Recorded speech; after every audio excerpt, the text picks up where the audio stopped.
Mga nasalanta ng Bagyong Krising sa Ilocos Sur, binigyan ng agarang tulong. Sa detalye kasama natin Idol Neil Muyano.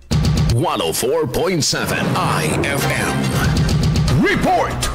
Agad na nagpaabot ng tulong ang Department of Social Welfare and Development o DSWD sa mga bayan ng Tagulina, Santa Lucia, Burgos, Nagbukal, Narbacan at Santa Maria marapos ang pananalasa ng Bagyong Krising noong 20 ng Hulyo 2025. Namahagi sila ng family food packs at non-food items sa mga apektadong residente. Nagbigay rin ng libreng serbisyong medikal at mga gamot ang tanggapan ng Provincial Health Office.